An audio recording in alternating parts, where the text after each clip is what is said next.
Hey everybody, David here. Welcome to the new office, by the way, in the new facility. But I figured if we are going to use the office for the very first time for a video, let's talk about something very important, and that is the RPM Act. You might have seen online a lot of people be talking about how, oh, we gotta save our race cars and our culture is in danger and everything, but there's not a lot of people taking a deep dive into what it all means. And I'm here to explain basically the EPA versus the RPM Act.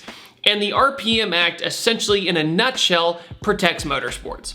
That's a very nutshell thing. In a nutshell explanation of the EPA, they kind of want motorsports to go away. But the number one thing that's proposed in the EPA's new bill is that you can't take a factory car, say from Ford or Chevy or Nissan, and then convert it into a race car, which makes me almost like cringe, because how else are you supposed to build race cars without $1 million race team, right? To develop your own car. Like, that's just nonsense. So any sort of claims that they're not trying to just destroy motorsports is just silly. Because if you think about it, like I said, how else are you gonna build a race car as a normal human, in this country? In the United States, modifying your car is a huge part of car culture. It's actually pretty much what it centers around, believe it or not. I know a lot of other countries, it's very strict to modify your car, as in you can't even do things that are even very subtle without getting in some sort of trouble by the government. That's why a lot of people love American car culture, is because of this sense of freedom. I know that's a word we play around a lot with in America, but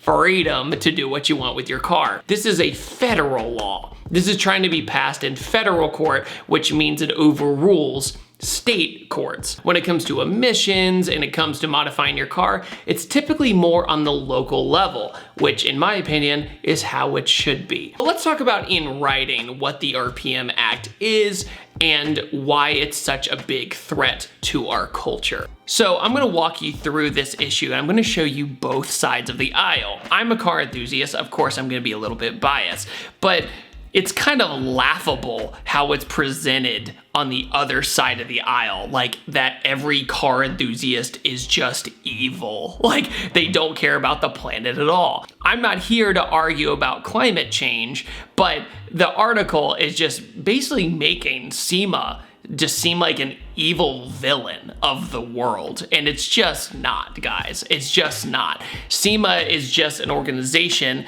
that likes to help out companies that make aftermarket parts.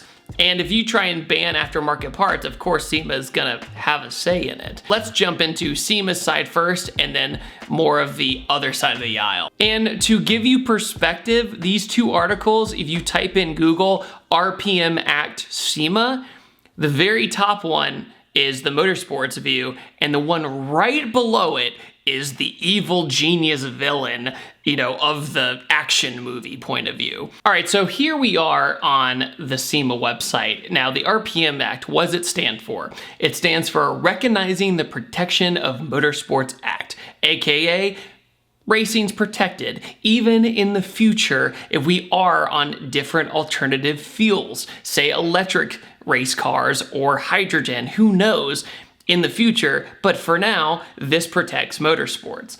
Protect your right to race. The EPA is banning race cars. Tell Congress to pass the RPM Act now and stop the EPA from destroying motorsports. Your member of Congress needs to hear from you. And if you want to support the RPM Act, make sure to just click here. It's super convenient. All you have to do is click on it. I've already signed it. All you have to do is click on it, and boom, you can contact your local congressman. Street vehicles, cars, trucks, motorcycles can't be converted into race cars according to the EPA. The EPA has announced that enforcement against high performance parts, including superchargers, tuners, and exhaust systems, is top priority.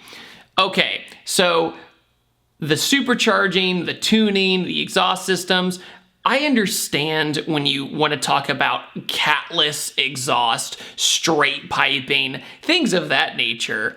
But how in the world are you going to enforce somebody at their house putting a blower on their car or a turbo on their car? That is just silly. But the EPA has a way. They're just gonna ban the companies from manufacturing them in the first place. Even if you are one of the hundreds of thousands of enthusiasts who contacted Congress in the past, we need your support again.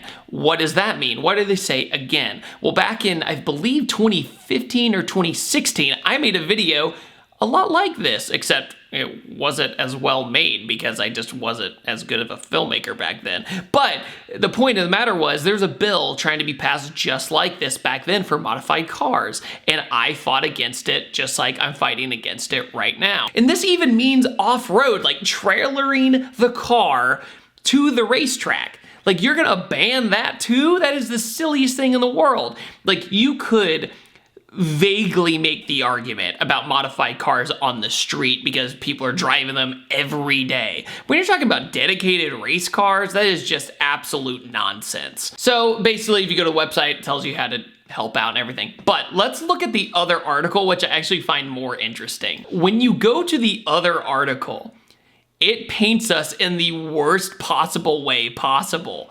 So look at this. The first image is of a diesel truck, like just rolling coal. Look, guys, I understand rolling coal is not good, but not all race cars do this. You know what I mean? With defeat devices once again in the news, yet another manufacturer failing to comply with the Clean Air Act. Now seems like a good as time as any to remind folks how the automotive industry is actively working to undermine the protections of the Clean Air Act and increase the use of defeat devices. Excuse me. Look, we're not trying to be Volkswagen. We're not a massive manufacturer deceiving the EPA on $1 billion level. What you're doing is taking billions of dollars away from the economy with the aftermarket industry and also thousands, if not hundreds of thousands of jobs. That makes absolutely no sense in comparison. You can't make the argument that every race car is rolling coal. That's just not true, especially in drag racing when things are over in seconds. Come on. What the RPM Act does with the Clean Air Act is great, and this year we're celebrating 50 years of it doing back-breaking work of cleaning up tailpipe pollution so we aren't choking on smoke and smog from the 200+ million cars in US roads. But for supporters of the Recognizing the Protection of Motorsports Act, Clean Air Act is just too good at its job. It's just too good. Oh, come on. We all support a healthy planet. That's not what we're trying to do here. Like, look, I just called it out. Look, they have a picture of a truck with Dieselgate, you know, basically VW, which if you guys want a video about Dieselgate, if you don't know a lot about it, I will gladly make one because I love history and stuff like that. But come on, why the RPM Act keeps coming back. As with its most tiny, obscure bills like this, the reason why the RPM Act keeps on being introduced year after year is money, for no other reason than the evil corporate money makers. Come on, you don't understand our hobby at all. The fact is, guys, the government or the EPA, they don't care about you. They don't. They don't care about your hobby. They don't care about anything. This, to me, is legitimately a PR stunt to look good. You're going after race cars, which out of all the emissions in the world, is a tiny fraction. If you're talking about everybody driving and you need to tell people to stop driving as much, maybe you should invest in better public transportation because the United States public transportation sucks. If you're trying to get less emissions from cars, maybe focus on something else and not the small population of motorsport enthusiasts. Like, car people are the smallest percentage of people who drive cars in the United States. It's absolutely ridiculous. They've been fighting with the EPA for exemption for the last 5 years, and SEMA is not interested in air quality or public health or whether the RPM Act restricts the EPA's ability to do its job. Oh yeah, because we all know aftermarket suspension, control arms, I don't know, coilovers, all that stuff, that totally affects everybody. Let's talk about hose clamps sold at SEMA too. Man, those really affect the air, guys. SEMA is simply interested in making it easier for its members to make money. Look, it's not all about the business, it's about the hobby. This just shows that people don't understand our culture whatsoever. Why the RPM Act has to die and stay dead. God, so dramatic, guys. The most obvious reason we know SEMA is not trying to protect the racing industry is less than 5% of the passive motor vehicle enforcement, which would have been limited under the RPM Act, is for cars. By far, the biggest category of vehicle affected by the passage of the RPM Act would be diesel-powered trucks, which I'm pretty sure are not the dedicated race cars SEMA claims to be defending. Let's see here. EPA enforcement has found that 1 in 10 diesel pickup trucks. Okay, so they keep going on with diesel. Keep talking about diesel, which diesel is this big when it comes to the automotive industry with racing. Look, it's a huge enthusiast community, but when it comes to racing, when you go to the drag strip, how many of those cars, or a drift event, how many of those cars are diesel? Almost none of them. So you can't take just this one segment and group it in with the rest. That makes absolutely no sense once again. Oh my God, guys, this is so stupid. Congress must end this charade and stand up for public health. SEMA has proven that it's not interested in compromising on a bill that would allow hobbyists to build their own race cars if it doesn't also grant a blanket exemption that protects their $45 billion industry. $45 billion. A sensible bill would ensure that these purported competition-only vehicles are not registered to share the highway with the rest of us. That should be on the state level. Once again, let the states decide what they want to do. Some states, like California, do have a serious smog problem. That's an issue. Are there things in the car industry we could do to be better at cleaning the air and everything else?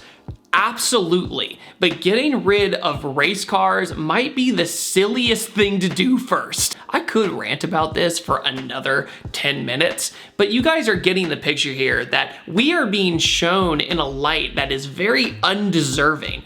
It is an American tradition to race cars and modify cars. It is just what we do. Is there a way that we could be better?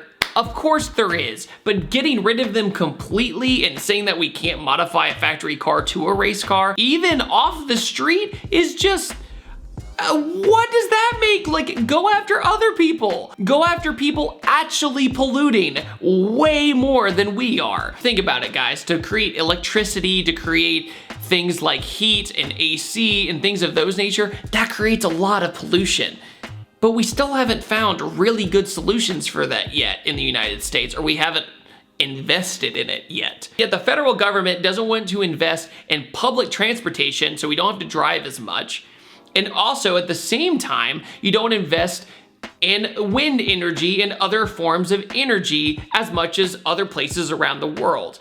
So what do? You go after car people? That's who you go after? That is oh my God. Definitely go to the SEMA website with the RPM Act, click on the Congress link, and contact your local dude, and they will help you out. Guys, thank you so much for watching this video. I appreciate each and every one of you for stopping by, and once again, I upload on Tuesdays, Thursdays, and Saturdays, and have a wonderful rest of your day. Let's get it, let's take it down, let's get our race cars back. All right. See you guys later. This video is brought to you by Patterson Car Care. Get double of premium original detail product for half the price. Head over to PattersonCarCare.com or go to the link in the description below.